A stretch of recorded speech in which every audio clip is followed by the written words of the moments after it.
I have been talking about utility-based crypto projects since the inception of this channel. And the reason why is because, number one, I believe in the long-term future of crypto. I believe that crypto will be a lot bigger than what it is today. I think that we will hit $10 trillion in market cap. I think that we will hit $100 trillion in market cap. But the main reason why I talk about utility-based projects is because everyone's focus is on the wrong things around crypto at the time where the market is the hottest. Going back to 2020 into 2021, the focus was meme coins. The focus was still meme coins, even leading into, of course, 2024. And even today, we still have a lot of people focused on meme coins or hyped up projects and Bitcoin. Bitcoin and Ethereum is showed to us on a consistent schedule. Almost every single other day, we hear about BlackRock talking about this, or we hear about this name talking about that, and it's mainly based around Bitcoin and Ethereum. Almost every single crypto conversation on mainstream media always involves Bitcoin. And I get it, right? Bitcoin was the first crypto project. It's one of the biggest. In fact, it is the biggest crypto project. So I understand the talking subject around it. But I do think that Bitcoin is one of the biggest distractions away from the real value. And that's where XRP, HBAR, ONDO, XLM, and a few, of course, other projects. I've talked about them, XDC, Algorand, QNT, all of these great, utility-based projects. That's the real value to me. Okay, and it's because these projects are solving pain points. You can utilize these projects and these DLTs for real-world value movement, or even tapping into them for specific use cases. DeFi, institutional DeFi is now becoming a reality. Okay, that's through tokenization, bringing markets on chain. Ondo is a great example of this. Ondo has been absolutely killing the game. But when we think about what's really going on here, everyone is still focused on, or I shouldn't say everyone, but the majority is still focused on the wrong things. When we think about tokenization itself, obviously tokenization is going to continue to heat up. $24.54 billion. This is up 5.28% in the last 30 days. We actually see the stablecoin value as well moving in a big way. We've been talking about stablecoins for quite some time, but tokenization is going to continue to heat up. In fact, we recently just heard from the SEC, right? SEC Chair Paul Atkins says tokenization is an innovation and the agency is committed to advancing it. So we now have a regulator, a regulatory body itself, saying that we want to advance tokenization. This leads me back to where, we had Larry Fink saying that he's urging the SEC to get, tokenization legislation passed fully, or at least tokenization rules, I should say, not legislation. We also heard the same exact thing from Vlad Tenev, Robinhood CEO. So when we think about this, the SEC is now fully committed to this. Tokenization right now, almost $25 billion. That is absolutely nothing compared to where tokenization is headed, especially when we now have the SEC wanting to advance this. Check it out.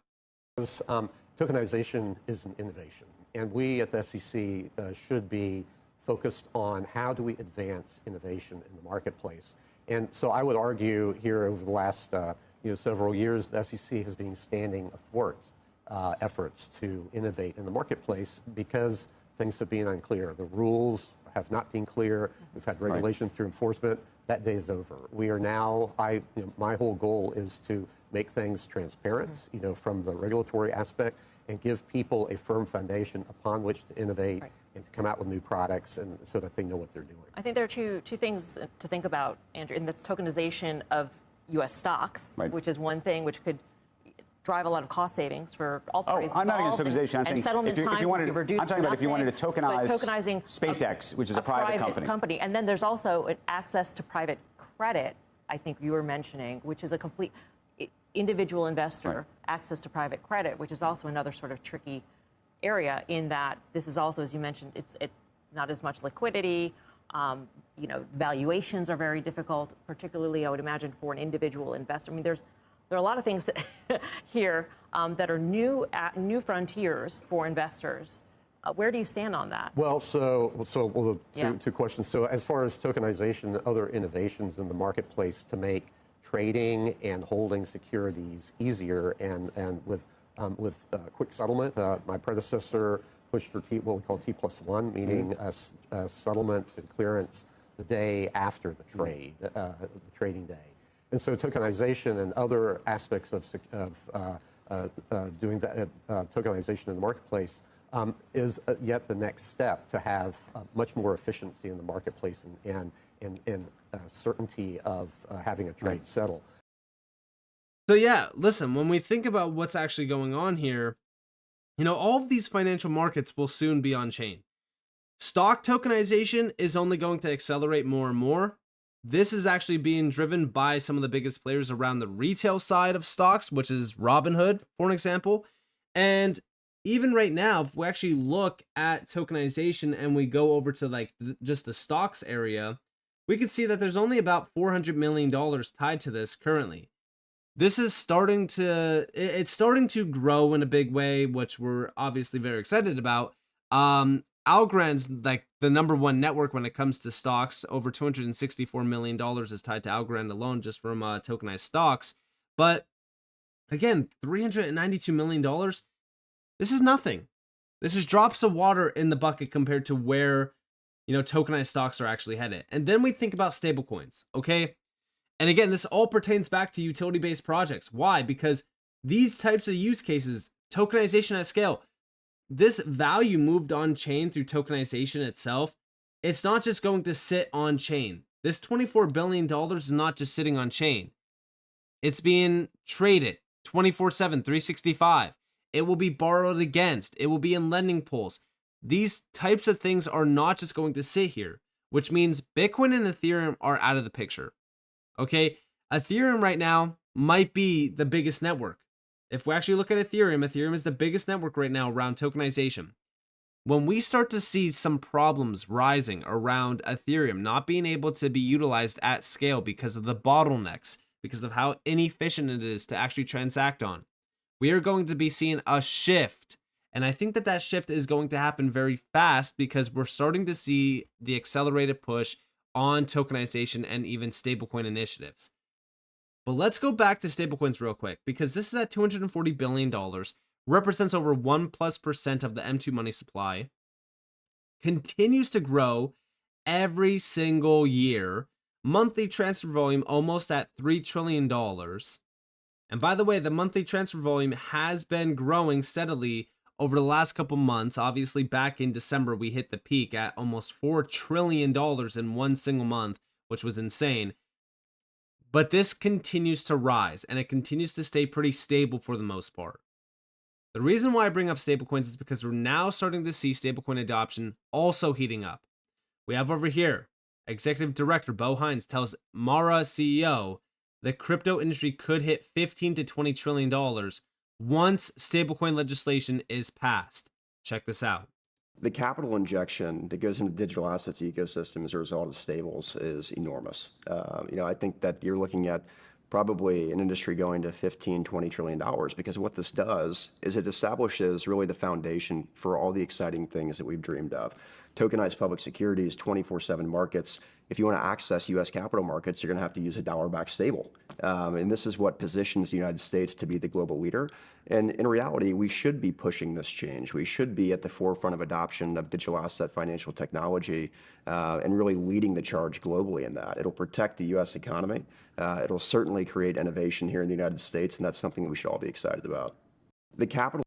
So yeah, I mean, obviously, when we think about the stablecoin market right now, $240 billion, 15 to 20 trillion is just, it's crazy to think about because we're only at $241 billion. But that's because we don't have legislation. We can see this market right now on chain. We could track everything around it on chain. We think that this value is crazy. We are just barely scratching the surface. Now, the main thing that I want to say, okay, is we're now starting to hear from the big players, like Robinhood CEO Vlad Tenev, saying the quiet part out loud. I think it's time to move beyond Bitcoin and meme coins into real-world assets that exhibit fundamental utility. This is a huge statement. Listen closely. I believe it will make it easier to invest in American companies if you're outside the world. It will also bring the markets into 24/7 and fully on-chain and get all the benefits that crypto technology levies on these traditional assets. So I think it's time to move beyond Bitcoin and meme coins into real-world assets that exhibit fundamental utility.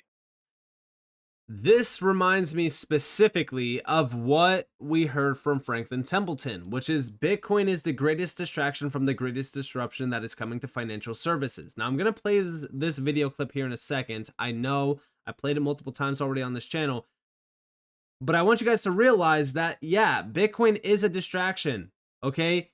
The argument around Bitcoin is that it will never be flipped, that it will always be the main, crypto project. I do believe that we are going to see that shift. And it all happens with regulations. I even said this back in August of last year. I said, once regulations hit this space, utility projects get the green light in a massive way. The digital rails are already in place. The problem is that they are not being utilized the way most perceive. Everyone in this space is always asking the same question. When it comes to projects like HBAR and XRP, for an example, that question is, with all of these great announcements, why isn't the price moving? The simple answer, well, it's because a lot of these partnerships and a lot of these announcements require regulations before they can really mean anything.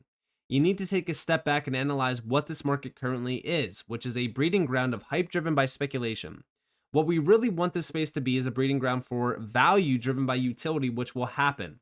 I don't know who needs to tell you this, but XRP, HBAR, XLM, XDC, all of these utility projects are not even close to being utilized at scale.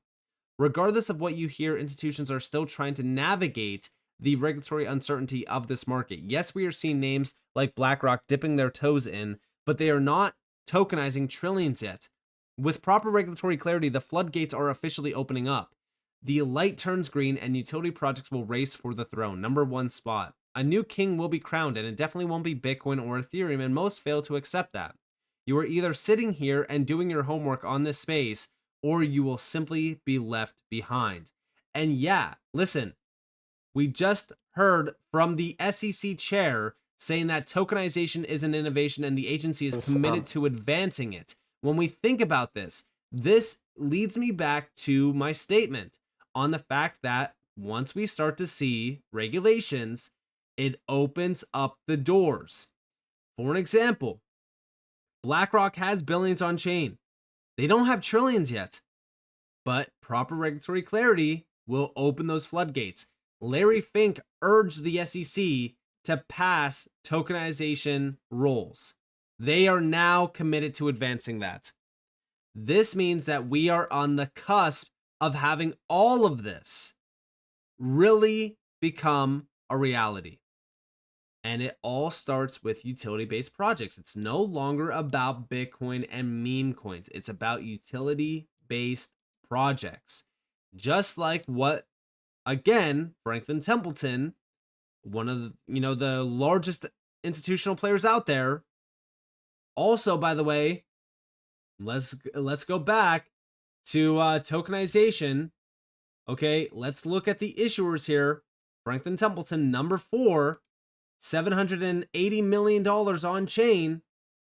And we already know that Franklin Templeton, in terms of the networks, Stellar is #1. But check out what we heard from Jenny Johnson.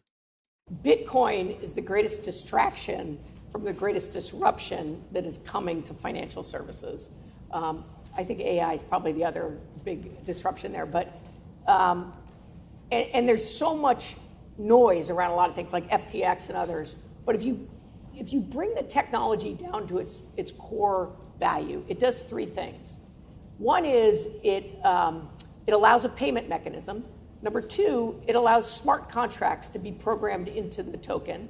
And 3, because it's a general ledger, it has a source of truth. So whoever has that token, all rights in that token are granted to that person. So if I sell it to Frank, I don't have to go through a third party to do it. Frank gets it, and Frank gets all the rights. So my favorite example is Rihanna, who came out with, right before the Super Bowl, and I know she's just testing the market in this, 300 NFTs, each one worth 0.00033% royalties on one of her biggest songs. Well, why can she do that?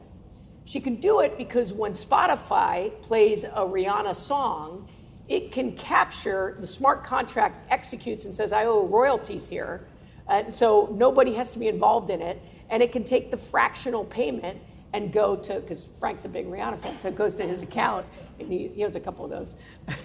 And he's paid, right? So now think about any way in which you have revenue streams or royalty streams that you can now start to fractionalize that or democratize that, and think about how that is an uncorrelated asset to all the traditional assets. So other examples is, I think that athletes are going to, they'll sign a big contract, they'll say to their fans, I'm going to sell off, tokens worth 10% of my future revenue stream. I'm going to, 100,000 tokens, and boom, the fans are going to probably pay a premium for it. So it will be a way, and if you think about it, it's just securitization done on steroids. And it's merely that this technology is enabling it, and it's also enabling other very interesting companies that will disrupt some of the traditional business models that we have today. And yeah, she's 100% correct, because she also is aware that this is not happening on Bitcoin. Tokenization is not happening on Bitcoin. Stablecoins at scale is not happening on Bitcoin. Bitcoin is a big distraction. You need to focus on the players that are actually enabling what's going on, which is tokenization, stablecoin initiatives, even AI. Even AI is going to be on blockchains and DLT that have the support mechanisms to not only tap into data around AI, but also scale AI initiatives.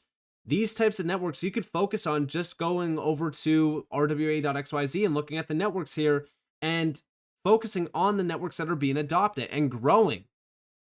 I'm telling you guys right now, the biggest shift around crypto is going to be once regulations open up the floodgates to tokenization, stablecoin initiatives, and just the overall adoption of these networks for institutional DeFi offerings or payment offerings. I'm very excited about the future. I'm very excited that we have been talking about these utility-based projects since going all the way back to 2021.